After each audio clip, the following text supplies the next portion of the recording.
बीडच्या केजमधील मस्साजोग गावामध्ये सरपंचाचं अपहरण करून त्याची हत्या केल्याची घटना समोर आलेली आहे। हत्येप्रकरणी दोघांना ताब्यात देखील घेण्यात आलेलं आहे। या घटनेनंतर नातेवाईक आणि ग्रामस्थ चांगलेच आक्रमक झालेले होते। आरोपीच्या अटकेच्या मागणीसाठी मांजरसुंबा ते केज मार्गावरती रास्ता रोको आंदोलन देखील करण्यात आलेलं आहे। आरोपीच्या अटकेसाठी पोलिसांकडून आता पथकं देखील रवाना करण्यात आली आहेत। या आरोपितांचा शोध घेत आहोत। पोलीस यंत्रणा कार्यतत्परतेने काम करत आहे, रात्रंदिवस काम करत आहे।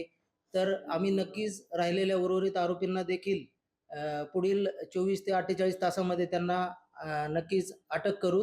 आमची त्यांना विनंती आहे, त्यांना आमचं सहानुभूतीपूर्वक आवाहन आहे की त्यांनी मयताचे अंतिम संस्कार तात्काळ करावेत। त्याचप्रमाणे जे रस्त्यावर जे थांबण्याचं जे आहे तेही त्यांनी रास्ता रोको वगैरे करू नये।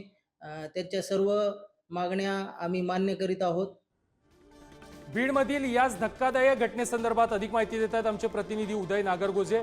उदय, केजमधील मस्साजोग गावातील सरपंचांची हत्या केलेली आहे, त्यानंतर ग्रामस्थही आक्रमक झालेले आहेत, त्यांनी रास्ता रोको केलेला आहे, तर दुसरीकडे पोलिसांची पथकं देखील आरोपींना अटक करण्यासाठी रवाना करण्यात आलेली आहेत।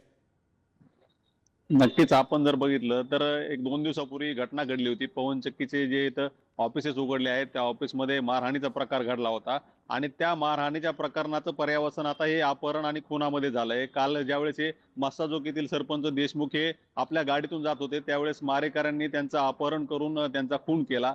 त्यांचा मृतदेह आढळून आल्यानंतर त्या भागातील जे ग्रामस्थ आहेत, त्यांच्या गावचे ग्रामस्थ आहेत, नातेवाईक आहेत, त्यांनी आक्रमक झाले आणि रात्री बराच वेळ त्यांनी मांजरसुंबा ते केज मार्गावर रास्ता रोको आंदोलन केलं होतं। त्यानंतर सकाळी पुन्हा एकदा हा सगळा जमाव आहे तो संतप्त झाला होता। त्यांनी पुन्हा एकदा रास्ता रोको आंदोलन सुरू केलं। केजमध्ये देखील रास्ता रोको आंदोलन करण्यात आलं। त्यानंतर कुठेतरी पोलीस यंत्रणा खडबडून जागी झाली आणि आता या प्रकरणातील 2 आरोपींना अटक करण्यात आले आहे। उर्वरित आरोपींचा देखील शोध सुरू असून त्यांना देखील लवकरच अटक केलं जाणार असल्याची माहिती अपर पोलीस अधीक्षक सचिन पांडकर यांनी दिली आहे। आता दरम्यान या प्रकरणात जे मयत आहेत देशमुख त्यांच्यावर अद्याप अंत्यसंस्कार झाले नाहीत, त्यांच्यावर अंत्यसंस्कार करावेत, तसेच रास्ता रोको आंदोलन जे आहे ते मागे घ्यावं असं आवाहन पोलीस प्रशासनानं केलं असून आता याला हे जे नातेवाईक आहेत ते कसा प्रतिसाद देतात हे देखील पाहणं महत्त्वाचं ठरणार आहे। नक्कीच उदय, धन्यवाद तुम्ही दिलेल्या सविस्तर माहिती संदर्भात।